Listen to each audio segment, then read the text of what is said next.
This call is now being recorded. Okay, start करते हैं। Good evening everyone.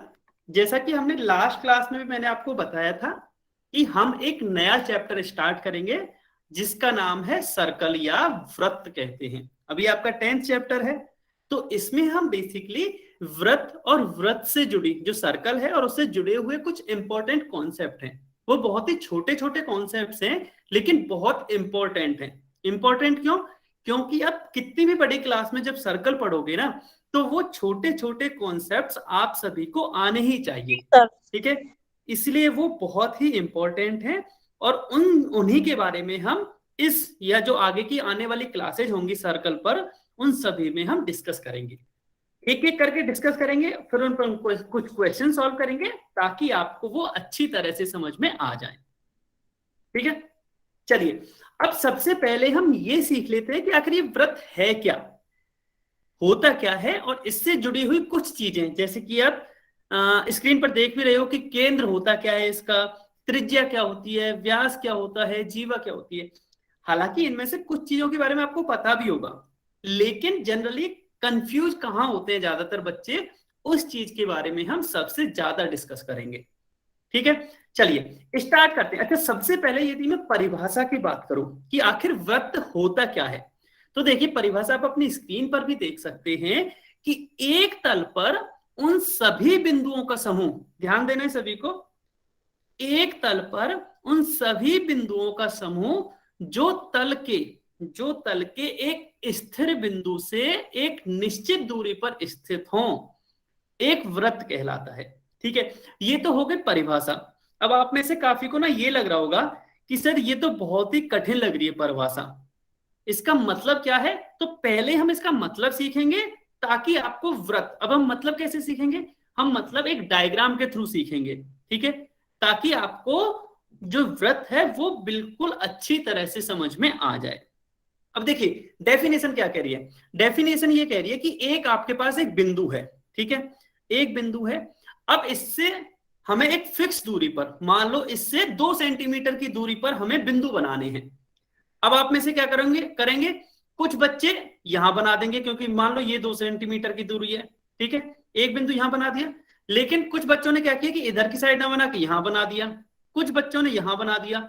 हालांकि हैं सब 2 सेंटीमीटर ही दूर, लेकिन आप में से यदि गुड इवनिंग, यदि आप में से मैं अलग अलग बच्चों से पूछूं कि कहां होगा इसके 2 सेंटीमीटर दूर कोई भी बिंदु, तो आप हो सकता है कुछ बच्चे यहां बनाएं, तो इस तरह आप इस बिंदु के चारों साइड ऐसी जगह ढूंढ सकते हो जो कि इस जो रेड वाले बिंदु है उससे 2 सेंटीमीटर की दूरी पर स्थित बिंदु है, ठीक है। इस तरह से आप बहुत सारे बिंदु ढूंढ सकते हो, इस तरह से ढूंढ सकते हो।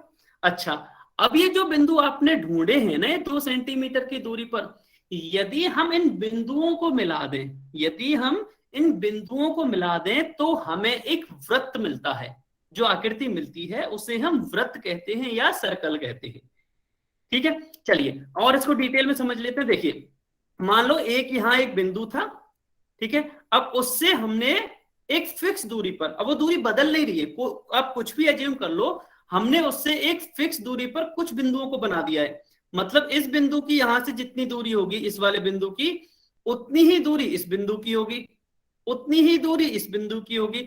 मतलब ये जो नीले वाला बिंदु है, जो ये बीच में है ना नीले वाला बिंदु, इससे जो सभी लाल वाले बिंदु हैं उनकी दूरी बिल्कुल बराबर है, उनकी दूरी बिल्कुल बराबर है। अब हम क्या करें, अब यदि हम इन लाल वाले बिंदुओं को, यदि हम लाल वाले बिंदुओं को मिला दें इस तरह से मिलाते जाएं लाल वाले बिंदुओं को, तो कुछ इस तरह से मिला सकते हैं। तो इस तरह ये जो नीले रंग से, जो ये नीले रंग की जो हमें आकृति मिली है, यही आकृति वृत्त कहलाती है, यही आकृति क्या कहलाती है, वृत्त। अब आपको काफी को लग रहा होगा कि सर ये तो गोल है, बिल्कुल गोल है, बिल्कुल सही बात है कि जो वृत्त होता है वह जनरली गोल ही होता है, ठीक है। तो ये जो बिल्कुल देखो गोल होता क्यों है, आप ऐसे भी सोच सकते हो ना, क्योंकि जो ये बिंदु है यहां से सभी की दूरी बराबर है ना। अब सभी की दूरी बराबर है तो फिर वो गोल भी होगा, तभी हो सकती है सभी की दूरी बराबर। मान लो ये गोल ना होके कुछ इस तरह की हो जाए, ठीक है। अब आप पूछोगे कि सर क्या ये भी वृत्त है, तो देखिए हम अगर यहां से एक बीच में एक बिंदु लें तो यहां से इस वाले बिंदु की दूरी तो ज्यादा हो जाएगी और जो इस साइड होगा उसकी दूरी कम रह जाएगी। मतलब सारे बिंदुओं में ऐसे नहीं मिलेंगे जो कि बराबर दूरी पर हों, इसलिए ये वृत्त नहीं होगा, ये वृत्त नहीं होगा। क्यों नहीं होगा वो, अच्छा ये आकृति थोड़ी सी सही नहीं बनी है, आप इसको थोड़ा सा शेप में अज्यूम कर लेना, ठीक है। ये तो होगी वृत्त की बात।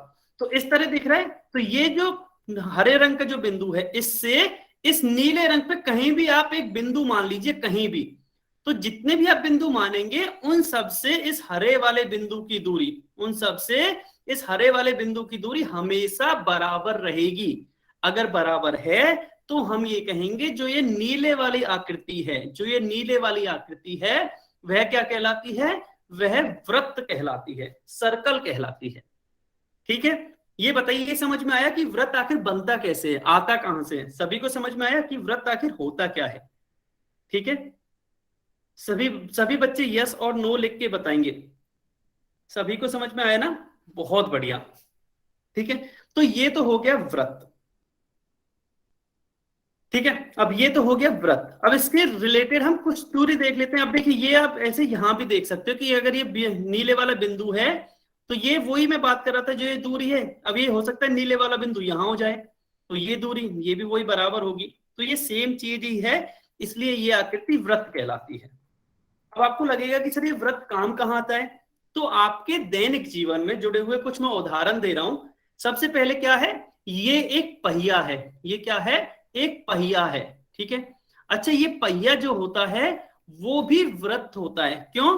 क्योंकि यदि मैं इस पहिए के इस वाले बिंदु से देखूं, इस वाले बिंदु से इस आकृति में, चाहे आप यहां से यहां तक की दूरी देख लीजिए, चाहे आप यहां से यहां तक की दूरी देख लीजिए, आप कोई सी भी दूरी देख लीजिए, ये सभी बराबर होंगी, ये सभी क्या होंगी, बराबर होंगी। इसलिए जो ये पहिया है वह भी एक वृत्त का ही उदाहरण है, वह भी एक वृत्त का ही उदाहरण है। अच्छा आपको लगेगा कि सर मान लो ये पहिया वृत्ताकार नहीं हुआ तो क्या होगा, तो आप सोचिए ना, मान लो जो भी गाड़ियां हैं या बाइक है, साइकिल है, कुछ भी है, मोटरसाइकिल है, साइकिल है, कोई सी भी गाड़ी ले लो आप, यदि उसका पहिया वृत्ताकार नहीं हुआ तो क्या वो चल पाएगी, क्या वो सही ढंग से चल पाएगी? नहीं चल पाएगी। क्यों? क्योंकि वृत्ताकार है तभी तो वो जो ये प्लेन जो नीचे सड़क होती है उस पर सही तरह से चल पाती है, एकदम सीधी। अगर ये वृत्ताकार नहीं होगी तो क्या होगा, एक बार नीचे होगी फिर ऊपर होगी, फिर नीचे होगी फिर ऊपर होगी। इसीलिए जो पहिए हैं वो वृत्ताकार बनाए जाते हैं ताकि जो पहिया है वो एक ही तरह से चल सके, उसके चलने में कोई भी समस्या नहीं आए। इसीलिए जो पहिए हैं वो सभी किसके उदाहरण हैं, वो सभी वृत्त के उदाहरण हैं, ठीक है, वो सभी वृत्त के उदाहरण हैं। अच्छा कोई वृत्त का और भी उदाहरण है? बिल्कुल, आप अपनी स्क्रीन पर देख रहे हो, आपने ये घड़ी तो देखी ही होगी, ठीक है, जो ये दीवार घड़ी होती है वो कुछ इस तरह की होती है, सभी ने देखी होगी, ठीक है। तो ज्यादातर जो घड़ियां होती हैं, ज्यादातर बोल रहा हूं मैं, सभी नहीं बोल रहा, कुछ घड़ियां अलग टाइप की भी होती हैं, लेकिन ज्यादातर घड़ियां वृत्ताकार शेप में होती हैं, वृत्ताकार आकृति में होती हैं, क्योंकि जो ये वाली बिंदु होती है ना, जहां पे तीनों सुइयां टंगी होती हैं, जहां पे तीनों सुइयां टंगी होती हैं, उस बिंदु से इसके जो यहां से यहां तक की जो दूरियां होती हैं वो हमेशा बराबर होती हैं, वो बराबर होती हैं, इसलिए ये भी एक वृत्त का उदाहरण है। इसी तरह से अब तीसरी उसमें देख सकते हो, ये क्या है, पिज्जा। तो आप में से काफी बच्चों ने पिज्जा खाया भी होगा, अगर खाया नहीं होगा तो देखा तो पक्का होगा, चाहे मूवीज में देखा हो चाहे आपने कहीं और देखा हो, ठीक है। तो जो पिज्जा होता है वो भी एक वृत्ताकार आकृति होती है, वो भी क्या है, वृत्ताकार आकृति होती है। अच्छा यहां तक तो मैंने समझा दिया कि वृत्त आखिरकार होता क्या है। अब आपको क्या करना है, सभी बच्चे कमेंट में ना कोई एक उदाहरण ऐसा बताएंगे जहां आपने ऐसे वृत्ताकार आकृति देखी होगी, इन तीनों उदाहरणों के अलावा, इन तीनों उदाहरणों के अलावा आप कोई भी सोच लीजिए, आपके पास 30 सेकंड है, आप कमेंट में लिख के बताइए आपने अपने दैनिक जीवन में, जो आम जीवन है, बिल्कुल सही बात है, रवि नायर जी के नाम से जो बच्चा, उन्होंने बोला जो रोटी है वो भी वृत्त का उदाहरण है, बिल्कुल सही बात है। अब कोई दूसरा बच्चा रोटी नहीं लिखेगा, कॉपी नहीं करेगा। कॉइन, सिक्का, बिल्कुल सही बात है, रुखसाना के नाम से जो बच्चा, कॉइन, बिल्कुल, सिक्का जो है वो भी एक वृत्त का उदाहरण है। तवा, बिल्कुल सही बात है। रामदेवी ने बोला है तवा, बिल्कुल सही बात है। शिवानी के नाम से बच्चा, उन्होंने बोला प्लेट। हाँ जी, ज्यादातर प्लेट भी वृत्ताकार आकृति की ही होती हैं। बिल्कुल, सूरज कुमार जी बोल रहे हैं बैंगल्स, ये चूड़ियां, कड़े जो भी होते हैं वो सभी भी वृत्ताकार आकृति के। बहुत बढ़िया, बहुत अच्छे अच्छे उदाहरण बता रहे हो, बहुत ही बढ़िया। ठीक है शिवानी, अच्छा उन्होंने, शिवानी ने दूसरा उदाहरण और दिया बिंदी। बहुत ही सही बात है, बिल्कुल सही बात है, बिंदी भी वृत्ताकार आकृति होती है। रामदेवी ने बोला वॉच, हाँ रामदेवी वॉच तो हमने बोल दिया ना, वॉच तो होती ही है, बिल्कुल ठीक है। वॉच वो कोई सी भी देख लो, दीवार वाली या फिर घड़ी जो हाथ में पहनने वाली होती है वो भी वृत्ताकार होती है। अच्छा रुखसाना ने बोला है बॉल। अच्छा बॉल ना वृत्ताकार नहीं होती। अब बॉल जो है वो त्रिविमीय, 3 डायमेंशनल शेप है, उसके बारे में हम डिटेल में डिस्कस करेंगे।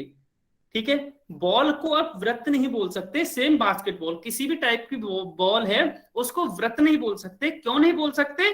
उसको हम जब हम त्रिविमीय आकृतियों के बारे में पढ़ेंगे ना तो वहां पढ़ेंगे, क्योंकि उनकी कुछ ना कुछ मोटाई भी उतनी होती है ना, इसलिए वो त्रिविमीय आकृति में आती हैं। ठीक है, उसके बारे में हम अभी डिस्कस करेंगे। अभी के लिए बस आप ये मान लो कि बॉल जो है वो वृत्त नहीं है। ठीक है, बॉल होता है गोलाकार आकृति में। बता भी देता हूं होता क्या है, वो गोला होता है। अब गोला एक दूसरा उसमें कॉन्सेप्ट में आता है, तो बॉल नहीं है। अभी के लिए आप ये मान लो। और क्या बताया है? रोटी, बिल्कुल रोटी आ गया।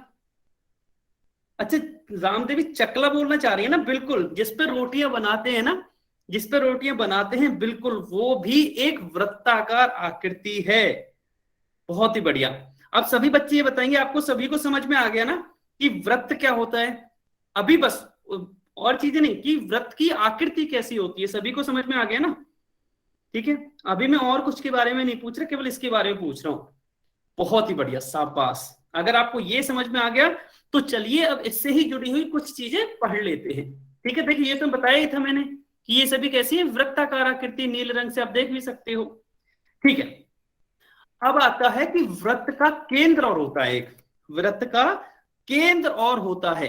तो जो मैंने बताया था ना कि वृत्त के बीच में एक ऐसा बिंदु होता है जिससे कि सभी बिंदु एक बराबर दूरी पर होते हैं। तो जो वृत्त के बीचों बीच में जो बिंदु स्थित होता है ना, वही वृत्त का केंद्र या सेंटर कहलाता है। यही क्या है? वृत्त का केंद्र या सेंटर कहलाता है। अब ये आपको ध्यान रखना है कि जो सेंटर होता है, यहां से ये जो इसकी वृत्त है ना, ये इसकी दूरी कोई से भी बिंदु पे मान लो आप, ये सभी बराबर होती हैं। ये सभी दूरी क्या है? बराबर होती हैं। तो ऐसा वृत्त के बीच में ऐसा बिंदु, वृत्त के बीच में ऐसा बिंदु जो कि इन सभी बिंदुओं से, कौन से बिंदुओं से? जो कि यहां स्थित होते हैं, इन सभी बिंदुओं से बराबर दूरी पर स्थित हो, तो वो एक अकेला बिंदु होगा वृत्त के बीचों बीच में। ये ध्यान रखना है, ये जो सेंटर होता है वो वृत्त के बिल्कुल बीचों बीच में स्थित होता है। कहीं भी साइड में, थोड़ा सा बगल में कहीं नहीं होता, बिल्कुल बीचों बीच में होता है। इसीलिए इसको केंद्र कहते हैं।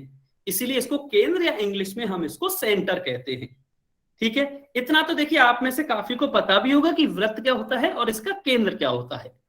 चलिए अब एक इंपॉर्टेंट चीज आती है, रेडियस या फिर त्रिज्या क्या होती है। अब देखिए जनरली क्या होगा, आगे में जितनी भी चीजें बताऊंगा ना वो आपको आती तो होंगी, लेकिन जब आप लंबे समय तक उनको ध्यान रखने की कोशिश करते हो तो आप कंफ्यूज हो जाते हो कि त्रिज्या क्या है, व्यास क्या है और उसकी जीवा क्या है। इन सभी चीजों को हम बहुत ही धीरे धीरे समझने की कोशिश करेंगे, एक एक कॉन्सेप्ट करके समझने की कोशिश करेंगे, जल्दबाजी नहीं करेंगे, क्योंकि पूरे चैप्टर में ये तो सभी काम आने वाले हैं। अब हाँ, अब देखिए त्रिज्या क्या होती है। तो देखिए जो वृत्त का भी केंद्र समझाया था ना मैंने, जो वृत्त के केंद्र से, अब वृत्त पर स्थित आप किसी भी बिंदु को ले लीजिए, उस बिंदु से वृत्त के केंद्र की जो भी दूरी होगी वो त्रिज्या होगी। इसका मतलब क्या है, इसको हम चित्र से देख लेते हैं। अब देखिए हमने क्या किया है, वृत्त पर एक ये वाला बिंदु ले लिया है नीले रंग का। वृत्त पर हमने क्या किया है, एक नीले रंग का बिंदु ले लिया है। तो इस नीले रंग के बिंदु की, इसके केंद्र, ये वाला केंद्र हो गया इसका, तो ये जो लाल वाली है वो क्या कहलाएगी, इसकी त्रिज्या कहलाएगी। ये क्या कहलाएगी, इसकी त्रिज्या कहलाएगी। अच्छा ये तो ठीक है। फिर इसके साथ साथ हमने अभी एक और चीज समझी थी। क्या समझी थी? हमने ये समझी थी कि वृत्त पर स्थित कोई भी बिंदु उसके केंद्र से बराबर दूरी पर होता है। मतलब मान लो मैं एक और बिंदु ले लूं यहां, ठीक है, एक और बिंदु यहां ले लूं और यदि मैं इस वाली दूरी की बात करूं, यहां से लेके यहां तक की बात करूं, तो ये दूरी भी क्या होगी, ये दूरी भी इस वृत्त की त्रिज्या कहलाएगी। ठीक है, ये दूरी भी इस वृत्त की क्या कहलाएगी, त्रिज्या कहलाएगी ये भी। अब आपको लगेगा कि सर मान लो इसकी बजाय हम कोई और दूसरा बिंदु ले लें, मान लो मैंने आपने लिया, आप में से काफी बच्चों ने यहां बिंदु ले लिया, ठीक है, और यहां तक की दूरी देखी केंद्र से, केंद्र ये है ना, केंद्र से यहां तक की ये लाइन खींच दी, तो क्या ये भी त्रिज्या होगी? जी हां, ये भी त्रिज्या होगी। समझ में आया? मतलब वृत्त के केंद्र से, ठीक है, वृत्त के केंद्र से वृत्त पर स्थित किसी भी बिंदु को मिला दो आप, वृत्त के केंद्र से जो बीच में बिंदु होता है उससे वृत्त के ऊपर कोई से भी बिंदु से मिला लो, किसी भी बिंदु से, तो जो भी लाइन आपको मिलेगी, जो दूरी मिलेगी, तो वृत्त जो त्रिज्या होती है ना, वो एक तरह की दूरी होती है। ठीक है, त्रिज्या जो होती है वो एक तरह की दूरी होती है। तो फिर वो दूरी होती क्या है कि वृत्त के केंद्र से वृत्त पर कोई भी बिंदु बना दीजिए, उन दोनों बिंदुओं के बीच की दूरी, तो वही त्रिज्या कहलाती है। तो यहां देख सकते हो जो लाल वाली लाइन है ये त्रिज्या कहलाएगी। मतलब जो लाल वाली लाइन की जो भी लंबाई होगी, क्योंकि एक त्रिज्या एक लंबाई होती है, इसलिए लाल वाली रेखा या जो लाइन सेगमेंट है, ये जो रेखा खंड है, इसकी जो भी दूरी होगी वो इस वृत्त की त्रिज्या कहलाएगी। आपको ध्यान रखना है, चाहे आप इस वाली लाइन को लो, चाहे आप यहां से कोई दूसरी लाइन खींचो, चाहे आप यहां से ये खींचो, इनकी त्रिज्या हमेशा सेम ही रहेगी। मतलब क्या है, मतलब मान लो अगर ये वाली जो लंबाई है, ये लाल वाली वो 2 है, तो ये भी 2 होगी और ये भी 2 होगी। ठीक है, तो यहां से अभी तक हमने क्या क्या सीखा? सबसे पहले वृत्त सीखा, वृत्त क्या होता है, उसके बाद हमने वृत्त का केंद्र देखा कि वृत्त का केंद्र क्या होता है, वृत्त के बीच, बिल्कुल बीचों बीच में स्थित ऐसा बिंदु जिसकी वृत्त पर स्थित किसी भी बिंदु से दूरी बराबर होती है, वो वृत्त का केंद्र कहलाता है। केंद्र हो गया। इसके बाद हमने त्रिज्या सीखी। ठीक है, त्रिज्या क्या होती है कि वृत्त के केंद्र से वृत्त पर स्थित कोई किसी भी बिंदु की दूरी, अब चूंकि वो बराबर होती है तो इसलिए सारी दूरियां त्रिज्या कहलाती हैं। मतलब यदि मैं ये कह लूं तो ये भी त्रिज्या होगी, ये बना दूं तो ये भी त्रिज्या, ये बना दूं तो ये भी त्रिज्या। ठीक है, ये सभी कहलाती है त्रिज्या। अब आपको लगेगा कि सर मान लो मैं यहां से और यहां तक की दूरी की बात करूं बस, क्या ये भी त्रिज्या होगी? बिल्कुल नहीं, ये त्रिज्या नहीं होगी। ये पूरी दूरी अगर आप यहां तक टच कर दोगे, इसकी यहां तक वृत्त तक, तो ये पूरी दूरी त्रिज्या कहलाएगी। अगर आपने मान लो इससे बाहर भी निकाल दिया ना, तो भी ये त्रिज्या नहीं कहलाएगी। आया समझ में कि त्रिज्या क्या होगी? सभी बच्चे बताएंगे, आया समझ में आपके कि त्रिज्या क्या होगी? कोई भी डाउट हो तो आप पूछ लेना, क्योंकि अभी बहुत ही बेसिक चीजों की बात कर। ठीक है, मैं त्रिज्या को एक बार और समझा देता हूं। देखिए त्रिज्या की क्या होती है, मैं इस वाले उससे बताता हूं। वृत्त का केंद्र आ गया आपको समझ में? किस बच्चे ने पूछा था आपको वृत्त का केंद्र समझ में आ गया? किस बच्चे ने डाउट पूछा था अभी? रामदेवी ने। अच्छा आ गया ना, ठीक है। हाँ, आप अब मैंने बोला कि वृत्त का त्रिज्या देखते, त्रिज्या क्या होगी। तो वृत्त के केंद्र से आप यहां से वृत्त पर स्थित किसी भी बिंदु को, हाँ जी रिपीट कर रहा हूं मैं, एक बार और रिपीट कर रहा हूं, वृत्त के केंद्र से आप किसी भी बिंदु को मिला दीजिए। मान लो आपने ये बिंदु मिलाया, तो ये जो दूरी है ये भी त्रिज्या होगी इसकी, ये भी क्या होगी इसकी त्रिज्या। अब आपको लगेगा कि सर यहां नहीं हम इस बिंदु को मिलाते हैं, तो इस बिंदु को मिला दीजिए यहां से, तो ये दूरी भी जो है त्रिज्या कहलाएगी, ये दूरी भी त्रिज्या या रेडियस कहलाएगी। अब आपको लगेगा कि सर नहीं मैं तो इधर मिलाऊंगा, ये मिलाऊंगी, तो बिल्कुल मिला सकते हो इधर से, तो ये दूरी भी त्रिज्या कहलाएगी। ठीक है, ये दूरी भी अभी त्रिज्या कहलाएगी। अच्छा, अब हम सबको त्रिज्या बोल रहे हैं, क्या ये हमेशा बराबर होती है? बिल्कुल, यही तो हमने अभी पढ़ा था। क्या पढ़ा था कि जो वृत्त का केंद्र होता है ना, उससे वृत्त पर स्थित किसी भी बिंदु, चाहे ये बिंदु हो, चाहे ये बिंदु हो, चाहे ये बिंदु हो, चाहे ये बिंदु हो, इन सभी की दूरियां हमेशा बराबर होती हैं, हमेशा बराबर होती है, ये कभी चेंज नहीं हो सकती। जितनी ये है, मान लो ये 3 है तो ये 3 होगी, ये भी 3 होगी, ये भी 3 होगी और ये भी 3 होगी। और मान लो आप एक और लाइन बना दो इस तरह की, तो ये भी 3 होगी। ठीक है, ये सभी बराबर होंगी और ये सभी दूरियां त्रिज्या कहलाती हैं। ये सभी दूरियां क्या हैं? त्रिज्या कहलाती हैं। ठीक है, अभी ये दोनों बच्चे बताएंगे, सुशील गौतम के नाम से जो बच्चा है और रामदेवी, दोनों बताएंगे। दोनों को समझ में आया? क्योंकि आपने ही डाउट पूछा था ना। हाँ, एक और है ना सुशील गौतम के नाम से, आप और बताइए। बहुत बढ़िया, ठीक है। तो ये तो हो गई त्रिज्या की बात। ठीक है, अब तक 3 चीजें सीख ली। तो वृत्त क्या होता है, वृत्त का केंद्र क्या होता है, वृत्त की त्रिज्या क्या होती है। ठीक है, अब एक और चीज सीखते हैं, वृत्त की जीवा, कॉर्ड, जिसको इंग्लिश में कॉर्ड बोलते हैं। ठीक है, अब जीवा देखिए, जब जीवा की बात आती है तो बहुत सारे बच्चे कंफ्यूज हो जाते हैं कि जीवा आखिरकार होती क्या है। मैं बहुत ही सिंपल भाषा में बता रहा हूं कि वृत्त पर स्थित किन्हीं भी 2 बिंदुओं को मिला दीजिए। आप एक वृत्त बनाइए, वृत्त पर स्थित किन्हीं कोई 2 बिंदु बनाइए और उनको मिला दीजिए, तो उनको मिलाने वाली जो रेखा होगी ना, वही वृत्त की जीवा कहलाती है। इसको अब हम एक चित्र से भी समझ लेते हैं। मान लो ये वृत्त है, ठीक है, ये वाला क्या है, एक वृत्त हो गया। ठीक है, अब इसका ये तो केंद्र हो गया, ब्लैक कलर से जो काले रंग में है, ये तो इसका केंद्र हो गया। अब क्या है, मैंने इस पे 2 बिंदु लिए, एक तो ये वाला बिंदु लिया और एक ये वाला बिंदु लिया। आप कोई भी 2 बिंदु ले सकते हो, उसकी कोई कंडीशन नहीं है। बस एक कंडीशन है कि वह वृत्त के ऊपर स्थित होना चाहिए, वह वृत्त के ऊपर स्थित होना चाहिए बिंदु, वे दोनों बिंदु। तो आप कोई से भी 2 बिंदु ले सकते हैं और उन दोनों बिंदुओं को मिला दीजिए, सिंपल। तो मैं क्या कर रहा हूं, इन दोनों बिंदुओं को इस तरह मिला दूंगा। तो ये जो लाल रंग से मैंने लाइन खींची है, जो लाल रंग से लाइन खींची है, यही वृत्त की इसकी जीवा कहलाएगी। ठीक है, अब आपको लगेगा कि सर क्या एक ही जीवा होती है, क्या कोई बता सकता है कि क्या वृत्त की एक ही जीवा होगी, क्या किसी भी वृत्त की केवल एक ही जीवा होगी क्या, यस और नो। सभी बच्चे लिख के बताएंगे कि क्या किसी वृत्त की केवल एक ही जीवा होगी क्या। बिल्कुल सही बात, कि वृत्त की एक ही जीवा नहीं होगी ना। जब हम कोई से भी 2 बिंदु ले रहे हैं, तो मान लो मैंने यहां से यहां तक ले लिया, तो ये जो लाइन होगी ये भी वृत्त की जीवा कहलाएगी।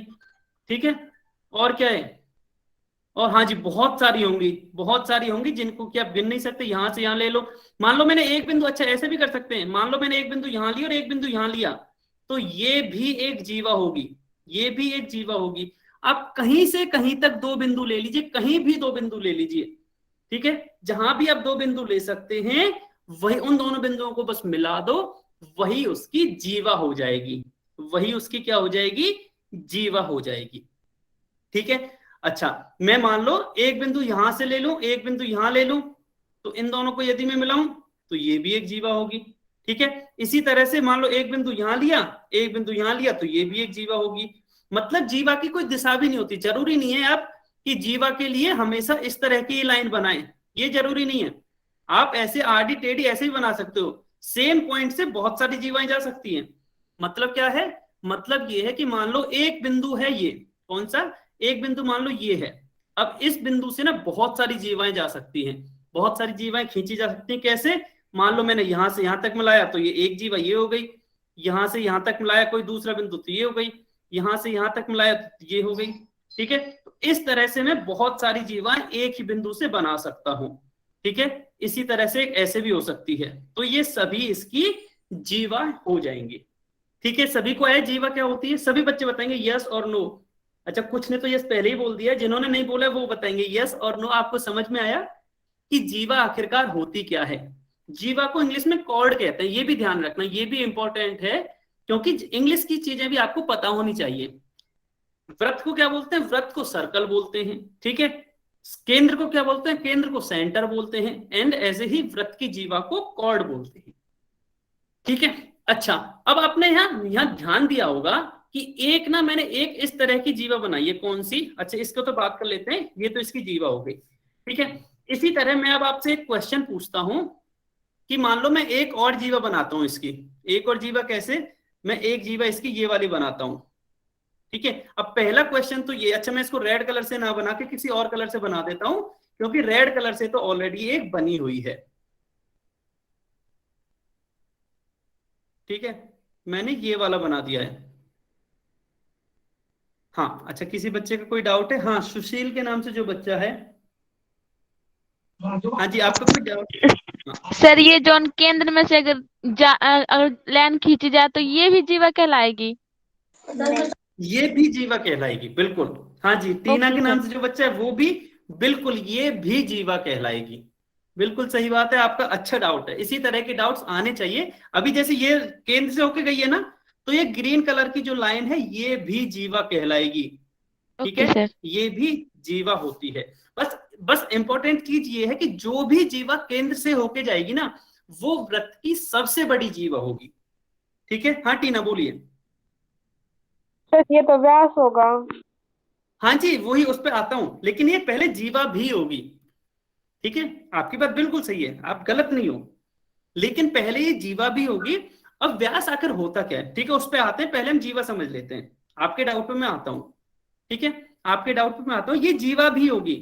अब यहां से समझने की बात क्या है कि ये जो भी जीवा वृत्त के केंद्र से होके जाएगी, मतलब कोई सी भी जीवा खींच लीजिए आप, मैं यहाँ रेड कलर से या मैं ब्लू कलर से बहुत सारी जीवाएं खींचता हूं जो कि इसके केंद्र से होके जाती है। एक ये हो गई, ठीक है, इसी तरह से ये हो जाएगी, इसी तरह से ये हो जाएगी। तो इस तरह से मैं बहुत सारी जीवाएं खींच सकता हूं ना, यस और नो?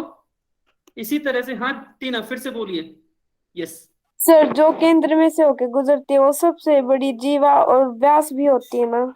हाँ जी बिल्कुल, मैं वही बोल रहा हूं, अभी मैंने वही बताया है कि जो भी जीवा, कोई सी भी जीवा ले लीजिए जो कि केंद्र से होके जा रही है, वो वृत्त की सबसे बड़ी जीवा होगी। मतलब ये ब्लू कलर से, ये ब्लू कलर से मैंने जितनी भी जीवाएं बनाई है सबसे बड़ी है, ये भी और ये बराबर की हैं। जो वृत्त से होके, वृत्त के केंद्र से होके जाएंगी ना, वो बराबर की होंगी। ठीक है, तो जितनी लंबाई इस वाले की होगी जीवा की, उतनी ही इसकी होगी, उतनी ही इसकी, और उतनी ही इस ग्रीन वाले की होगी। ठीक है, ये इंपॉर्टेंट चीज क्या है, ये सबसे एक तो बराबर है, और एक ये वृत्त की सबसे बड़ी जीवाएं हैं। ठीक है, सभी की लंबाइयां बराबर है और सबसे बड़ी है। अब इंपॉर्टेंट चीज आती है इसका अगला कॉन्सेप्ट, इसका अगला कॉन्सेप्ट है व्यास। तो वृत्त की जो सबसे बड़ी जीवा होती है, अब सबसे बड़ी जीवा होती कौन सी है? जो कि वृत्त के केंद्र से होके जाती है। तो वृत्त की जो सबसे बड़ी जीवा होती है, वही वृत्त का व्यास कहलाती है, जिसको डायमीटर भी कहते हैं। ठीक है, वृत्त की जो सबसे बड़ी जीवा होती है, जो कि उसके केंद्र से होके जाती है, बड़ी कौन सी होती है? जो उसके केंद्र से होके जाती है। तो जो भी जीवा वृत्त के केंद्र से होके जाती है, वह जीवा वृत्त का व्यास कहलाती है। तो वह जीवा जो वृत्त के केंद्र से होकर गुजरती है, वृत्त का व्यास या फिर डायमीटर कहलाती है, जो कि आप अपनी स्क्रीन पर भी देख सकते हो। ठीक है, एक बच्चे ने हैंड रेज कर रखा था ना अभी, अच्छा नहीं किया, ठीक है। ठीक है, तो यहां हम देख सकते हैं ग्रीन कलर की जो वो है, ग्रीन कलर की जो लाइन है, जो जीवा है, वो सबसे बड़ी है। सबसे बड़ी क्यों है? क्योंकि वो वृत्त के केंद्र से होके जा रही है, इसलिए ये वृत्त का व्यास कहलाएगी। ठीक है, तो ये क्या हो गई, ये जीवा भी है। अच्छा, ये दोनों चीज है, ये जो ग्रीन कलर की वो लाइन है ना, वो जीवा भी है इस वृत्त की, और इस वृत्त का व्यास भी है। लेकिन ये क्या है? ये सबसे बड़ी जीवा है। ये क्या है? ये सबसे बड़ी जीवा है, इससे बड़ी जीवा कोई भी नहीं हो सकती। ठीक है, अच्छा अब मैं आपसे एक और डाउट पूछता हूं। मान लो कोई भी आपका एक व्रत है, कोई एक व्रत ले लेते हैं पहले। मान लो ये आपका एक व्रत है, ठीक है, ऊपर की इस पर ध्यान नहीं देना है, बस व्रत पे ध्यान देना है। मैं यहाँ आपको कुछ जीवाएं बनाता हूं। ठीक है, एक जीवा हो गई, ये जीवा नंबर 1। मैं 3 बनाता हूं, 3 अलग अलग कलर से। ठीक है, ये हो गई जीवा नंबर 2। ठीक है, इसी तरह से मैं तीसरा ब्लैक कलर से बना देता हूं, ये हो गई जीवा नंबर 3। अब आप इसमें से, अच्छा मैं इसको नंबरिंग भी कर देता हूं। नंबरिंग कैसे कर देता हूं? जीवा नंबर 1, जीवा नंबर 2 और जीवा नंबर 3। इनमें से आप ये बता सकते हो सबसे बड़ी जीवा कौन सी है? तीनों जीवाओं में से कमेंट में लिख के बताना उसका नंबर, कि जो तीनों जीवा हैं, जीवा नंबर 1, जीवा नंबर 2 और जीवा नंबर 3, उनमें से सबसे बड़ी जीवा कौन सी है? सभी बच्चे बताएंगे उनमें से सबसे बड़ी जीवा कौन सी है। नहीं, अभी टीना ने बताया है, शिवानी, रमेश, सूरज, सुशील, हाँ सुशील और रवि, केवल इन्हीं बच्चों ने बताया, अभी सभी बच्चों ने नहीं बताया। सभी बच्चे बताएंगे जो आपको आगे इस व्रत में दिख रही है ना, 3 जीवाएं, जीवा नंबर 1, जीवा नंबर 2 और जीवा नंबर 3। इन तीनों में से सबसे बड़ी जीवा कौन सी है?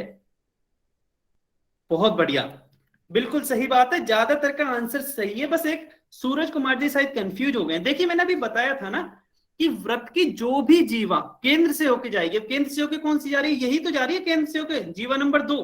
तो यही इसकी सबसे बड़ी जीवा होगी। ठीक है, यही क्या होगी? इसकी सबसे बड़ी जीवा होगी। तो सबसे बड़ी जीवा कौन सी हो गई? जीवा नंबर 2। और अगर ये सबसे बड़ी है तो ये क्या कहलाएगा? यही वृत्त का व्यास भी हो जाएगी। ठीक है, जिसको इंग्लिश में डायमीटर भी कहते हैं, जिसको इंग्लिश में डायमीटर भी कहते हैं।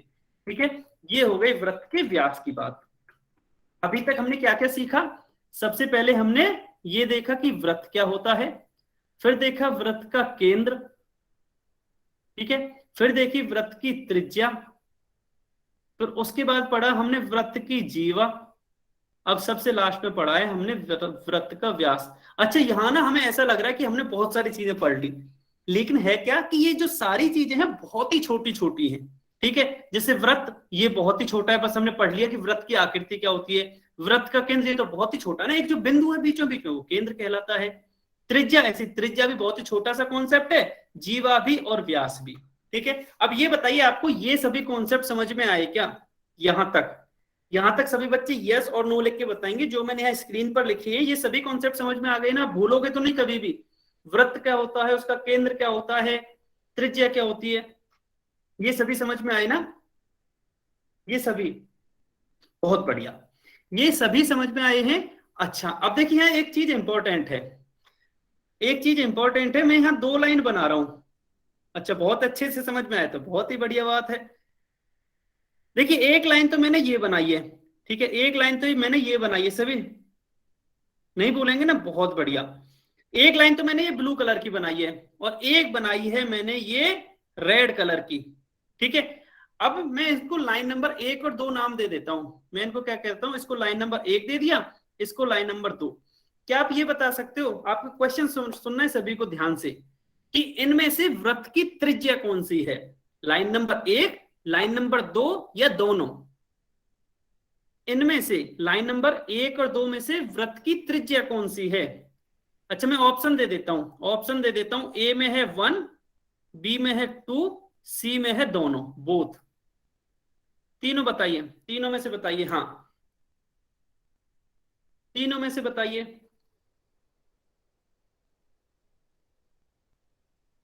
तीनों में से दोनों ना?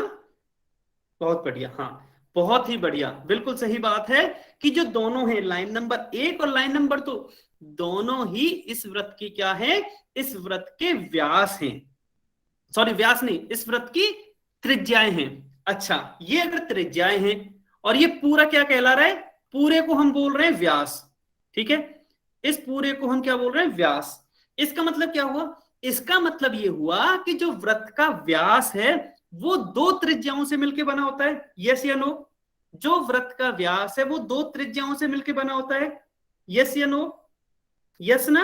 इसका मतलब मैं ये कह सकता हूं ना कि जो वृत्त का व्यास होता है 2 त्रिज्याओं से मिलकर बना है, तो जो वृत्त का व्यास होता है वो त्रिज्या का 2 गुना होता है। ठीक है, क्यों? क्योंकि एक त्रिज्या तो यहां से यहां तक हो गई, ये हो गई, और दूसरी त्रिज्या यहां से यहां तक हो गई। तो कोई भी व्यास वृत्त की त्रिज्या का दुगना होता है। ठीक है, अच्छा अब मैं आपसे कुछ क्वेश्चन पूछ रहा हूं, ठीक है, यही पूछ रहा हूं, कमेंट में आंसर दे देना। मान लो किसी वृत्त की त्रिज्या है 2 सेंटीमीटर, किसी वृत्त की त्रिज्या क्या है? 2 सेंटीमीटर। इसका व्यास बताइए जल्दी से कमेंट में, इसका व्यास बता दीजिए जल्दी से। बहुत ही आसान है, बहुत ही आसान है। इसका व्यास कितना होगा जल्दी से बताइए। कुछ बच्चों ने आंसर दिया, शिवानी, टीना, रवि, रामदेवी, सूरज, सुशील, अंकित। बहुत बढ़िया। व्यास क्या होगा? इसका दुगना होगा, तो व्यास हो जाएगा 4 सेंटीमीटर। बहुत ही बढ़िया, ठीक है, बहुत ही बढ़िया, बिल्कुल। 2 + 2 कर लो या 2 × 2 कर लो, कैसे कर सकते हो कि इसको 2 बार जोड़ दो, क्या इसका 2 से गुणा कर दो, जैसे आपकी मर्जी हो ऐसे कर सकते हो। बिल्कुल 4 सेंटीमीटर आएगा। बहुत ही बढ़िया। अच्छा, अगर मान लो व्यास 2 सेंटीमीटर है तो फिर त्रिज्या कितनी होगी? अगर व्यास 2 सेंटीमीटर है तो त्रिज्या कितनी होगी? बताना जल्दी से। व्यास 2 सेंटीमीटर है, त्रिज्या कितनी होगी? सभी बच्चे बताएंगे। शिवानी, टीना, रमेश, रवि, सुशील, धर्मवीर, सूरज, रुखसाना। बहुत बढ़िया, सभी का आंसर एकदम सही है कि त्रिज्या तो इसकी आधी रह जाएगी। त्रिज्या तो इसकी आधी रह जाएगी। मतलब क्या है? अच्छा देखो, जब भी आप कंफ्यूज हो ना, जैसे आपको व्यास दे दिया, अब क्या है कि या तो इसका 2 से भाग लगाना है या 2 से गुणा करना है, यही कंफ्यूजन होता है ना त्रिज्या निकालने के लिए। तो कैसे पता चलेगा? कुछ मत करिए, आप क्या करिए, आप डायग्राम बना लो, आप कोई भी अपनी कॉपी में सर्कल बना लो। अब ये व्यास है तो व्यास बना लो, यहाँ ये बन गया व्यास। अब ये क्या है, ये हमें दे रखा है 2 सेंटीमीटर, ये क्या दे रखा है हमें 2 सेंटीमीटर, मतलब ये पूरा यहां से लेके यहां तक 2 है। और हमसे पूछा क्या है त्रिज्या, तो त्रिज्या तो यहां से लेके यहीं तक ही होती है, तो ये तो इसकी आधी होगी, तो ये 1 हो जाएगी। ठीक है, ध्यान रखेंगे। अगर मान लो भूल भी जाओ कि 2 का गुणा करना है 2 का भाग करना है, तो आप सिंपल से एक डायग्राम बना लो, एक वृत्त बना लो, और उसमें से त्रिज्या और व्यास दोनों बनाइए, जो भी दे रखा है उसको मार्क कीजिए और दूसरे निकालने की कोशिश कीजिए। ठीक है, सेम दूसरे वाले में भी सेम। अगर मैं इसमें देखूं, कौन से वाले में, इसमें अगर मैं देखता हूं तो क्या त्रिज्या दे रखी है 2, मतलब त्रिज्या अगर दे रखी है तो यहां से लेके यहां तक की दूरी मुझे 2 दे रखी है। ठीक है, ये भी 2 है। अब ये जो त्रिज्या है तो इसकी दूसरी साइड ये भी त्रिज्या होगी, मतलब ये भी 2 है। और मुझसे पूछा क्या है व्यास, तो ये व्यास का होगा, ये तो इसकी टोटल लंबाई होगी, तो 2 + 2 हो जाएगी। ठीक है, अच्छा यहां से मैंने बस इसलिए समझाया है, तो कई बार होता क्या है कि व्यास और त्रिज्या में आपको कंफ्यूजन हो जाता है कि आप 2 का गुणा करें या 2 का भाग करें। तो उस कंफ्यूजन को कैसे दूर करेंगे, अब जल्दी से एक वृत्त बना लेंगे। ठीक है, और जो भी दे रखा है, मान लो इसमें त्रिज्या दे रखी है तो एक त्रिज्या बनाइए। तो मैंने ये त्रिज्या बनाई थी यहां से लेके यहां तक 2। अब पूरा व्यास तो बड़ा होता है ना, इसका उल्टा ही ऐसे भी समझ सकते हो कि व्यास हमेशा बड़ा होता है। ठीक है, तो त्रिज्या कम होगी, तो ऐसे भी आप इसको शॉर्टकट में याद रख सकते हो। ठीक है, यहां तक समझ में आया, यहां तक समझ में आया।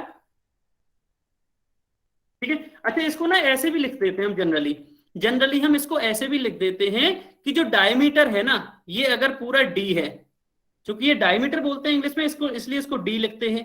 ठीक है, ये अगर डी है और ये यहां से यहां तक की कौन सी, यहां से यहां तक की पहली त्रिज्या है, इसको हमने आर बोल दिया मान लो, और यहां से यहां तक की जो दूसरी त्रिज्या है इसको हमने आर बोल दिया। तो जो डी का मान है वो r + r होगा। ठीक है, r + r होगा ना। अब इसको आप r + r को 2r लिख सकते हो, r + r को क्या 2r भी लिख सकते हो। ये इसका फॉर्मूला होता है। देखिए, अब ऐसे फॉर्मूले आपको रटने नहीं है। रटने क्यों नहीं, क्योंकि ये तो अभी हमने समझ लिया ना कि त्रिज्या और व्यास में क्या संबंध होता है। ये तो हमने पहले ही समझ लिया कि जो व्यास है वो त्रिज्या का 2 गुना होता है। अगर आपको ये ध्यान है, ये याद है, तो जो भी ये फॉर्मूला है वो आपको याद करने की जरूरत नहीं है, क्योंकि अगर आप इसको रटने की कोशिश करोगे तो आप इसको बहुत ही जल्दी भूल भी जाओगे। ठीक है, क्योंकि फॉर्मूले को हम ज्यादा लंबे समय तक याद नहीं रख पाते हैं, लेकिन हमें ये लंबे समय तक याद रहेगा कि व्यास जो है वो पूरा होता है और जो त्रिज्या होती है वो उसकी आधी होती है। अगर आपको ये याद रहेगा तो ये फॉर्मूला तो आप आसानी से लगा ही सकते हो। ठीक है, अच्छा इसका ना अभी एक उदाहरण मैंने पूछा भी था, जैसे अभी मैंने पूछा था ना कि अगर व्यास 4 सेंटीमीटर है तो त्रिज्या कितनी होगी। आपको ये फॉर्मूला नहीं पता था तब भी तो आपने बता ही दिया था ना कि 2 सेंटीमीटर होगी, क्योंकि आपको पता था आधी होगी। इसका मतलब क्या है कि ये फॉर्मूला ऐसे याद करने की जरूरत नहीं है, भले ही मत याद रखो। अगर आपको कॉन्सेप्ट पता है तो आप डायरेक्ट भी बता सकते हो कि त्रिज्या दे रखी है तो व्यास कितना होगा, व्यास दे रखा है तो त्रिज्या कितनी होगी। ठीक है, ये यहां तक आया। अच्छा, अब देखो कुछ जल्दी से कुछ पॉइंट्स और देख लेते हैं। ये बहुत ही सिंपल से पॉइंट है, ये पढ़ा भी। अब जो वृत्त है ये चारों साइड से बंद है, तो ये तो बंद आकृति होगी। ठीक है, बंद आकृति क्या, इसको हम इंग्लिश में क्लोज्ड शेप भी कहते हैं, क्लोज्ड शेप या क्लोज्ड फिगर। ठीक है, ये एक बंद आकृति होगी। बंद आकृति तो बहुत ही सिंपल है ना, क्योंकि यहां से हम कहीं से भी बाहर नहीं निकल सकते इस आकृति से, हर जगह लाइन कट होगी, इसलिए ये बंद आकृति होगी। ये तो बहुत ही सिंपल है कि जो वृत्त है वो एक बंद आकृति होती है। ठीक है, अच्छा ये दूसरा पॉइंट मैंने बता ही दिया। हाँ जी, किसी कोई डाउट है? संदीप कश्यप के नाम से जो भी बच्चा है ना, बार अनम्यूट करते हो। हाँ सॉरी, बोलिए डाउट है आपका। संदीप कश्यप के नाम से जो भी बच्चा है, आपका कोई डाउट है क्या? आपकी तरफ से डिस्टरबेंस आ रहा है? ठीक है, अच्छा दूसरा पॉइंट क्या है, ये तो मैंने ऑलरेडी बता ही दिया ना कि जो व्यास होता है वो क्या होती है, वृत्त की सबसे बड़ी जीवा होती है। ये तो अभी हमने डिस्कस भी कर लिया और देख भी लिया था कि सबसे बड़े जो व्यास होते हैं, सॉरी सबसे बड़ी जो जीवा होती है, कितनी भी जीवा हो सकती है, वो सभी वृत्त का व्यास कहलाएंगे। क्यों? क्योंकि जो सबसे बड़ी जीवा है वह केंद्र से होके जाएगी, अगर केंद्र से होके जाएगी तो वह व्यास होगी। ठीक है, ये देख लिया था। हाँ, अब देखिए इंपॉर्टेंट चीज ये है, ये थोड़ा सा आपको ध्यान भी रखना है। ऐसे भी आप इमेज से या डायग्राम से भी आप पता लगा सकते हो कि जो वृत्त का व्यास है, अभी तो ये वाला व्यास बनाया है, इसके अलावा आप दूसरा कोई भी व्यास बना लो, ठीक है, मान लो आप ये वाला व्यास बना लो, रेड वाला, ठीक है, तो भी क्या होगा, तो कोई सा भी व्यास बना लो, जो भी व्यास है वह वृत्त को दो बराबर भागों में बांटता है, ठीक है, वह वृत्त को बिल्कुल दो हिस्सों में बांट देता है बराबर बराबर के। मतलब जितना ऊपर का हिस्सा होगा, अभी अगर मैं इसी की बात करूं तो मान लो ये हिस्सा 1 है, पार्ट 1 है, ये पार्ट 2 है, तो ये दोनों बिल्कुल बराबर होते हैं, ठीक है। ये दोनों बराबर का क्या मतलब है कि दोनों की जो क्षेत्र है वो बराबर होगा, ठीक है। बराबर का मतलब यही होता है ना जनरली, दो बराबर हिस्से मतलब दोनों का क्षेत्रफल होगा बराबर होगा। अब क्षेत्रफल क्या होता है, हालांकि उसके बारे में हम आगे पढ़ेंगे, तो उसके लिए घबराने की जरूरत नहीं है, बस आपको ये सीखना है कि जो वृत्त का व्यास है वह वृत्त को दो बराबर भागों में बांट देता है, जितना हिस्सा ये ऊपर वाला होगा उतना ही ये नीचे वाला हो जाएगा, ठीक है। अब यहां तक बताइए, यहां तक के सारे कॉन्सेप्ट समझ में आए? अब हम क्वेश्चन करते हैं इसके बाद, ठीक है। यहां तक बता दीजिए आपको सारे कॉन्सेप्ट समझ में आए ना? किसी को कोई भी डाउट हो तो मैं रिपीट कर दूंगा, अगर नहीं है तो अब तो बहुत ही इंटरेस्टिंग बहुत ही आसान से सवाल होंगे जिससे कि आपके डाउट्स भी क्लियर हो जाएंगे, ठीक है। समझ में आ गया ना? चलिए क्वेश्चन नंबर 1 जल्दी से बताइए। क्वेश्चन नंबर 1 बहुत ही आसान है, इससे आसान क्वेश्चन नहीं हो सकता, बहुत ही आसान है, बहुत ही आसान। आपको बस ये बताना है इनमें से वृत्त कौन सा है, जल्दबाजी में गलत ना हो जाए किसी का, ये सभी को ध्यान रखना है, जल्दबाजी में किसी का गलत नहीं हो जाए, और सभी बच्चे आंसर करेंगे, इससे आसान सवाल नहीं हो सकता। ये तो बहुत ही सरल है, बहुत बढ़िया सवाल, बहुत बढ़िया, काफी बच्चे आंसर कर चुके हैं, बहुत ही बढ़िया, और सभी का आंसर अभी तक तो सही है, लेकिन अभी तक कुछ बच्चे ऐसे, हाँ जी बहुत ही आसान है, कुछ बच्चे ऐसे हैं जिन्होंने आंसर नहीं किया, कुछ बच्चे अभी भी ऐसे हैं, 3 बच्चे हैं अभी ऐसे जिन्होंने आंसर नहीं किया। जल्दी से आंसर कीजिए, मैं 10 तक गिन रहा हूं, 10 सेकंड हैं आपके पास, जल्दी से आंसर कीजिए, आपके पास 10 सेकंड हैं, जल्दी से आंसर कीजिए। अभी 3 बच्चे हैं ऐसे, जल्दी से आंसर कीजिए, 5 सेकंड बचे, 5 4 3 2 1। चलिए देख लेते। अच्छा इसमें तो कुछ डिस्कस करने की जरूरत ही नहीं है ना, हमने वृत्त की अभी पहचान की थी, तो यही एक वृत्त है। देखिए ये वृत्त से लग रहा होगा, लेकिन मैंने बताया ना कि वृत्त का क्या होता है कि केंद्र यहां होगा, अब इस केंद्र से जितने भी बिंदु हैं वृत्त पर स्थित सभी की दूरी बराबर होनी चाहिए, लेकिन क्या मान लो एक बिंदु मैं यहां लेता हूं और एक बिंदु यहां लेता हूं, तो ये दूरी तो ज्यादा हो जाएगी और ये वाली दूरी कम रह जाएगी, इसलिए ये वृत्त नहीं होगा। अगर वृत्त होता तो ये दोनों दूरियां, ये वाली और ये वाली दोनों बराबर होनी चाहिए थी, इसलिए ये वृत्त नहीं होगा। हाँ जी ऑप्शन बी में वृत्त है, बिल्कुल सही बात है, तो ये तो वृत्त है ही नहीं, ऐसे डी में भी वृत्त नहीं है, ये तो बहुत ही आसान था, ठीक है। चलिए अगला क्वेश्चन आपकी स्क्रीन पर अभी दिख रहा है, क्वेश्चन नंबर 2। क्वेश्चन नंबर 2 जल्दी से आंसर कीजिए, कमेंट में किसी को भी आंसर नहीं लिखना, कमेंट में किसी को भी आंसर नहीं लिखना। आपको ये 4 बिंदु दिख रहे होंगे, कमेंट में किसी को भी आंसर नहीं लिखना, 4 बिंदु सभी को दिख रहे होंगे। कौन कौन से?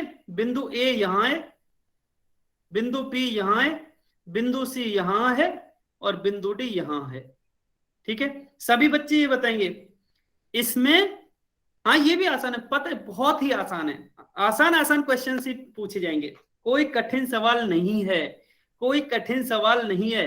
अच्छा अभी हैं 1-2 बच्चे जिन्होंने आंसर नहीं किए, जल्दी से आंसर कीजिए। काफी बच्चों ने आंसर किया, इसमें भी सभी बच्चों का आंसर सही है, बहुत बढ़िया, शाबाश, बहुत ही बढ़िया, बहुत बढ़िया। 10 सेकंड्स और है आपके पास, लास्ट 10 सेकंड्स और हैं, जल्दी से आंसर कीजिए। आपको बस ये बताना है इन चारों बिंदुओं में से कौन सा इस वृत्त का केंद्र है।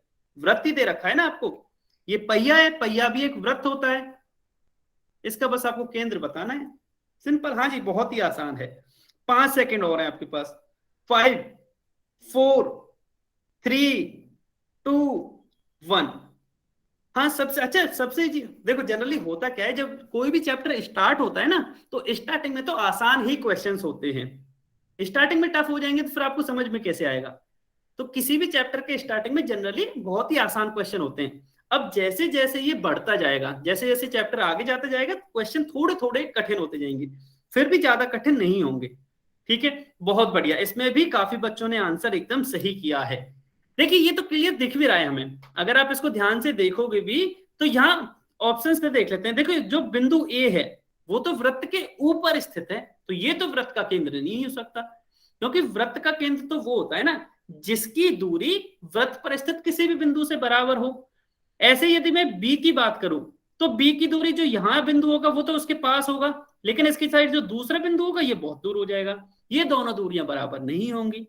इसी तरह अगर मैं डी की बात करूं, ठीक है, तो डी तो वैसे भी नहीं है, जनरली जो वृत्त का केंद्र होता है वो तो अंदर ही होगा ना, तो डी तो वृत्त के बाहर हो गया, ठीक है। इसलिए जो ऑप्शन ये सी है, बिंदु सी है जो ऑप्शन सी में है, वही वृत्त का केंद्र होगा, क्योंकि ये वृत्त के बीचों बीच में स्थित है, ठीक है, ये वृत्त के बीचों बीच में स्थित है। हाँ जी, बहुत सारे बच्चों ने सही आंसर किया था, ऑप्शन सी करेक्ट है, ठीक है। चलिए ऑप्शन सी करेक्ट है, हाँ जी, बहुत बहुत आसान था। अब हम अगला क्वेश्चन देखते हैं, क्वेश्चन नंबर 3। क्वेश्चन नंबर 3, इसमें थोड़ा सा जल्दबाजी मत कर देना, जल्दबाजी मत कर देना, थोड़ा सोचना इसमें क्या है, जल्दबाजी मत कर देना। मैं फिर से बोल रहा हूं, आपको ये बताना है इसमें से वृत्त की त्रिज्या कौन सी है, ये थोड़ा सा सोचना है, जल्दबाजी किसी को भी नहीं करनी है। अच्छा, अगर आपको कंफ्यूजन लगे ना, पहले आप चारों ऑप्शंस चेक कर लेना, और चारों ऑप्शंस में से चेक करना कौन सा सही है, केवल एक ही ऑप्शन सही मिलेगा आपको। हिंट मैंने दे दी है, आप डायग्राम की बजाय ऑप्शंस से चेक करना, चारों ऑप्शन से, कि कौन सा ऑप्शन सही है, ठीक है। सभी बच्चे आंसर करेंगे, आपको जो डायग्राम दे रखा है उस डायग्राम में से ये बताना है कि इसमें वृत्त की त्रिज्या कौन सी है, इस जो सर्कल है उसकी रेडियस कौन सी है, ठीक है। बहुत बढ़िया, कुछ बच्चे आंसर दे चुके हैं, बहुत ही बढ़िया, ठीक है, बहुत बढ़िया, आप आंसर दे चुके हो, आंसर सही भी है, बहुत ही बढ़िया।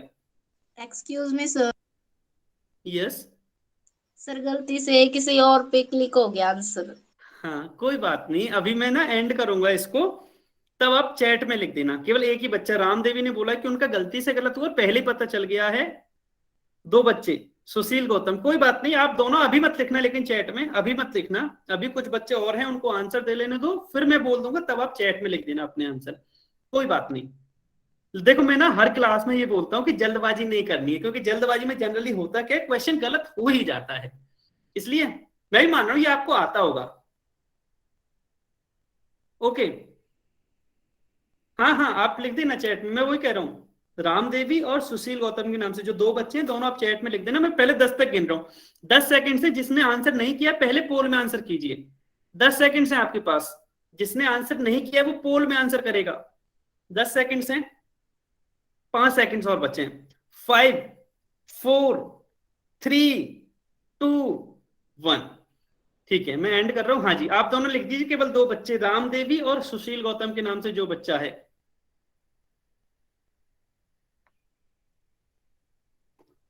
सूरज नहीं, केवल 2 बच्चों का आंसर गलत है, 3 बच्चे क्यों बोल रहे हैं गलत हुआ है, केवल 2 ही बच्चों का आंसर गलत है। अच्छा चलिए देख लेते हैं, कोई बात नहीं, ठीक है, जिसने लिखा है बढ़िया बात है, जिसने नहीं लिखा हम देख लेते हैं। अच्छा, कोई और नहीं लिखेगा, इसमें हमें क्या बताना था, इसमें हमें ये बताना था कि वृत्त की त्रिज्या कौन सी है। अब सबसे पहले त्रिज्या के लिए हमें वृत्त का केंद्र पता होना चाहिए, वृत्त का केंद्र कहाँ है। तो देखिए ये मुझे क्लियर दिख रहा है, ये बिल्कुल इसके बीचों बीच में है। अच्छा, यहाँ आपको क्लियर ना भी लिखे ना, तो जनरली वो क्वेश्चन में यहाँ आपको दे नहीं रखा, बट जनरली आपको क्वेश्चन में दिया जाता है कैसे, कि ओ जो है वह वृत्त का केंद्र है। अगर आपको एग्जाम में आएगा ना तो ये क्लियरली लिखा होगा कि ओ जो है वो वृत्त का केंद्र है। काफी बच्चे कंफ्यूज हो जाते हैं कि सर ये बिल्कुल बीचों बीच में, ये मुझे कैसे पता चलेगा, तो ये जनरली एग्जाम में दिया जाता है, इसलिए घबराने की बात नहीं है, ठीक है। अच्छा, अब ओ तो वृत्त का केंद्र हो गया। चलिए, तो अब हमें क्या करना है कि वृत्त पर स्थित किसी भी बिंदु से इसको मिला देना है। अगर मैं मिला दूंगा तो वही मुझे उसकी त्रिज्या मिल जाएगी। चलिए चेक करते हैं, यहां से यदि मैंने चेक किया तो इस साइड मिलाया, यहां तक होगा, लेकिन यहां तो मुझे कोई बिंदु दे ही नहीं रखा ना। अगर मैं उसका नाम पता मान लो यहां आपको दे के रखता पी बिंदु, तो मैं कह देता कि ओपी इस वृत्त की त्रिज्या है। अब चूंकि यहाँ कोई नाम ही नहीं दे रखा बिंदु का, तो हम नहीं बता सकते। इसी तरह जब मैं ओ बिंदु से दूसरी साइड ये मिलाया, सॉरी ये सीधी नहीं है लाइन, अगर इसी तरह मैंने दूसरी साइड ये मिलाया, तो यहाँ ये वृत्त पर ही स्थित है बिंदु ओ, बिंदु बी, इसलिए जो ओ बी है वह इस वृत्त की क्या हो जाएगी, त्रिज्या हो जाएगी, ठीक है। तो ऑप्शन बी करेक्ट है। अच्छा, इन सबको पहले ऑप्शंस को भी चेक कर लेते हैं। बी तो हमें पता चल गया, हाँ बताइए, सुशील गौतम के नाम से जो बच्चा, आप बताइए आपका क्या डाउट है? सर जो मतलब ये केंद्र में से जाती है तो सर वो हो गई क्या, त्रिज्या हो गई, फिर ये EF क्या होगी सर, ये और बताइए आप। EF तो जीवा होगी ना, ये ये तो जीवा किन्हीं होगी। भी दो बिंदुओं को मिला रही है, वृत्त यस पर सर। स्थित किन्हीं भी दो बिंदुओं को मिला रही है, तो ये तो जीवा हो गई, जिसको कॉर्ड भी कहते हैं इंग्लिश में, जिसको कॉर्ड भी ओके कहते सर। हैं। ठीक है, तो दो चीज तो सर आपको हमेशा ध्यान रखिए। हाँ जी बताइए, सॉरी। सर हाँ मेरा ठीक है फिर सर। ठीक है, हाँ ठीक है। अच्छा, दो दो चीजें आपको ध्यान रखनी है, चाहे हम त्रिज्या की बात करें चाहे हम व्यास की बात करें, दो दो सब ध्यान रखने। त्रिज्या और व्यास दोनों ही केंद्र से होकर जाएंगे, केंद्र कहीं ना कहीं तो उसमें आएगा ही। ठीक है, त्रिज्या और व्यास, ये आपको ध्यान रखना है। चलिए, अच्छा OA, अच्छा ए बिंदु तो बाहर है ना, वृत्त के बाहर है, तो ये तो त्रिज्या नहीं हो सकती, तो O भी सही था। दूसरा देख लेते हैं CD, तो CD तो इसके किन्हीं भी दो बिंदुओं को मिला रही है ना, तो ये केंद्र से होकर जा रहा, तो ये भी इसकी जीवा हो जाएगी, ये भी इसकी CD जीवा हो जाएगी, तो त्रिज्या नहीं है, ये भी गलत। EF तो अभी हमने देखा ही था, जीवा है, ये त्रिज्या नहीं है, तो ये भी गलत हो जाएगा। इस तरह से ऑप्शन बी है वो सही होगा। ठीक है, वो सही होगा। चलिए एक और क्वेश्चन करते हैं, क्वेश्चन नंबर 4। हाँ, ये भी थोड़ा सा ध्यान से करना है आंसर। अगर फिर से किसी ने गलती की ना, अभी कोई गलती नहीं करेगा। देखो, पिछले क्वेश्चन में एक दो बच्चों से गलती हो गई थी, आराम से समय ले लीजिए, जल्दबाजी कोई नहीं करेगा। आपको इसमें यह बताना है कि इस वृत्त का व्यास कौन सा है, जल्दबाजी कोई नहीं करेगा। सभी बच्चे ये बताएंगे कि इस वृत्त का व्यास कौन सा है। डायग्राम में से देखिए, क्लियरली दिख रहा है, मुझे तो क्लियरली दिख रहा है, अगर आपको समझ में आ गया होगा तो आपको भी क्लियरली दिख जाएगा। बहुत बढ़िया, शायद क्लियरली दिख ही रहा है, क्योंकि जितने भी बच्चों ने आंसर दिया है ना, सबका सही है। बहुत बढ़िया, शाबाश, बहुत बढ़िया। लेकिन अभी सभी बच्चों ने आंसर नहीं किया है, सभी बच्चे आंसर करेंगे पहले, तब हम इसको डिस्कस करेंगे। सभी बच्चे आंसर करेंगे। क्वेश्चन नंबर 4 आपको ये बताना है कि ये जो वृत्त है उसका व्यास क्या है, उसका व्यास क्या है वो आपको बताना है। जल्दी से, 20 सेकंड से आपके पास। बहुत ही आसान सवाल है ये भी, आज ज्यादा कठिन सवाल थे भी नहीं, बहुत ही आसान है। ठीक है, वृत्त का व्यास बताना है आपको कि वृत्त का व्यास क्या है। 15 सेकंड्स और बचे, लास्ट 15 सेकंड से आपके पास, 15 सेकंड से आपके पास, लास्ट 10 सेकंड्स हैं, ओनली 10 सेकंड्स, जल्दी से बताइए, ओनली 10 सेकंड्स। 5 सेकंड्स, 5 4 3 2 1, समय समाप्त। अच्छा, एक बच्चे ने गलत किया है, सी आंसर जिसने भी दिया ना उनका गलत है। इसमें तो मुझे क्लियरली दिख रहा है ना, हमें बस एक ऐसी वो देखनी जो कि वृत्त से होके जा रही हो। अब वृत्त से होके, सॉरी, केंद्र से होके जा रही हो। अब केंद्र से होके कौन सी लाइन जा रही है, तो ये वाली जो लाइन AB है, यही बस केंद्र से होके जा रही है। ठीक है, तो जो AB है ये इसकी जीवा भी होगी। अच्छा, ये इसकी जीवा भी होगी AB, और ये इसका व्यास भी होगी, ये इसकी जीवा भी होगी और व्यास भी होगी। ठीक है, ये इसकी जीवा भी होगी और व्यास भी होगी, तो जो AB है वह इसका व्यास हो जाएगा। ठीक है, अच्छा, जो ये CD है वो केवल जीवा होगी। ठीक है, इसी तरह से EF भी केवल जीवा होगी, और जो ये है AB वो व्यास भी है और जीवा भी होगी, क्योंकि सबसे बड़ी जीवा ही तो व्यास कहलाती है, तो इसका मतलब जो व्यास होता है वो जीवा तो होती ही होती है। अच्छा, एक बच्चे ने ना आंसर OA दे दिया था, OA तो यही है ना, O से मिलाओ A तक की दूरी, O से A तक की दूरी, ये तो त्रिज्या है ना, ये तो त्रिज्या है। ठीक है, अगर आप पूरा मिलाओगे किन्हीं भी दो बिंदुओं को वृत्त के ऊपर स्थित, तो वो वृत्त के ऊपर स्थित ऐसे दो बिंदुओं को मिलाओ कि जिनको मिलाने वाली जो रेखा है वो केंद्र से होकर गुजरे, वही तो उसका व्यास कहलाती है। यस, तो ऑप्शन डी करेक्ट था। ठीक है, आज का लास्ट क्वेश्चन, आज का last question, question number 5, question number 5 ये आज का लास्ट क्वेश्चन है, जल्दी से आंसर कीजिए। अच्छा, ये बहुत ही आसान है, इसमें गलती नहीं करनी है किसी को भी, इसमें किसी को भी गलती नहीं करनी है, बहुत ही आसान सवाल है।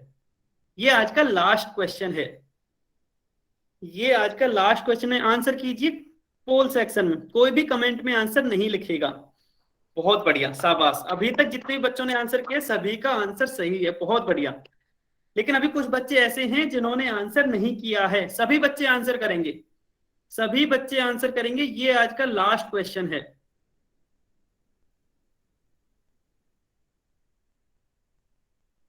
सभी बच्चे आंसर करेंगे? ठीक है, काफी बच्चों ने आंसर किया है। 20 सेकंड और वेट करते हैं, 20 सेकंड से आपके पास आंसर करने के लिए, जल्दी से आंसर कीजिए। 20 सेकंड से आपके पास, जल्दी से आंसर कीजिए। 20 सेकंड से 15 सेकंड बचे हैं। 15 सेकंड्स ओनली, ओनली 15 सेकंड्स। हाँ सुशील गौतम, आप आंसर मत बताना, आपको कोई डाउट है तो वो पूछ लेना। सुशील गौतम के नाम से जो भी बच्चा है, हाँ बोलिए, आपने हैंड रेज किया है। सर मुझे इसमें डाउट हो रहा है। ठीक है, पहले डिस्कस कर लेते हैं फिर डाउट कर लेंगे। ठीक है, पहले इसको एक बार आंसर बंद हो जाने दो। 10 सेकंड्स और हैं, 10 सेकंड्स और हैं, जल्दी से बताइए।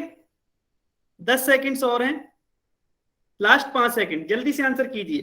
5 4 3 2 1, समय समाप्त। ठीक है, पहले मैं इसको डिस्कस कर लेता हूं, फिर आप अपने डाउट पूछ लेना। देखिए हमें क्या बताना था कि वृत्त की जीवा कौन सी है। अब हम चेक कर लेते हैं ऑप्शन से। सीडी है क्या? सीडी कहां है पहले ये देखिए। अच्छा सीडी तो वृत्त के ऊपर स्थित दोनों बिंदु नहीं है, ठीक है, तो सीडी तो नहीं होगी। क्यों? क्योंकि डी भी वृत्त के ऊपर ही स्थित होना चाहिए था, तो ऑप्शन ए तो गलत है।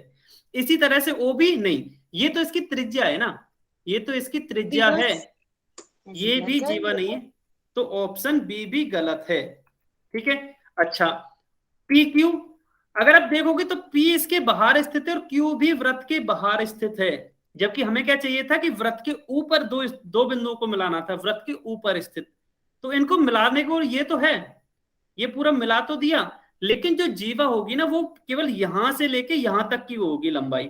ठीक है, तो PQ पूरी जीवा नहीं होगी, तो ये तो सही नहीं है। इसी तरह से अगर आप EF को देखोगे तो EF ये वाली लाइन है, ठीक है, जो कि दोनों बिंदु क्या है, वृत्त के ऊपर स्थित हैं। इसलिए क्या होगा, इसलिए जो ऑप्शन डी है वो हमारा करेक्ट हो जाएगा कि EF इस वाले वृत्त में जीवा है।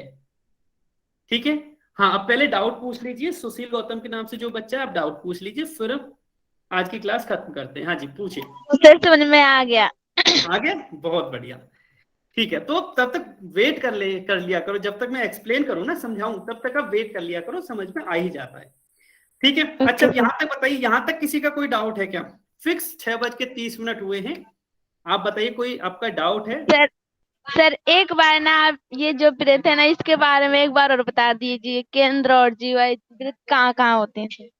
ठीक है, ठीक है, ओके, बाय बाय। जिसको जाना है बाय बाय। एक बच्चे ने पिछली क्लास का डाउट पूछा था क्लास के स्टार्टिंग में, वो बच्चा रुकेगा, और एक सुशील गौतम के नाम से इन्होंने इस क्लास सर मैं ही हूँ। अच्छा सर मैं आपने ही पूछा था क्या? ठीक है, यस सर। ठीक है, तो पहले मैं इसका बता देता हूं है कि इसमें हमने क्या क्या सीखा। तो मैं एक नया पेज ले लेता हूं, उसमें मैं अभी ऐसे ही बता रहा हूं आपको। ठीक है, उसमें मैंने बताया, अच्छा एक मिनट में ये देखता हूं कि, ठीक है, हाँ ठीक है, अच्छा मैं सबसे पहले क्या कर रहा हूं, एक वृत्त बना दे रहा हूं। एक वृत्त मैंने अभी हाथ से ही बना रहा हूं, ये तो हो गया वृत्त। ठीक है, अभी मान लेना ये आकृति सही नहीं है, ये मान लेना कि ये वृत्त ही होगा, या फिर दूसरा वो कर लेते हैं। ठीक है, पहले यहां तक कोई डाउट है? मैं अभी रिकॉर्डिंग बंद कर दे रहा हूं, फिर आपका जो डाउट है वो मैं अलग से बता दे रहा हूं। ठीक है, बस आज की क्लास यहीं तक थी। ओके बाय बाय, जिसको जाना है ओके बाय बाय।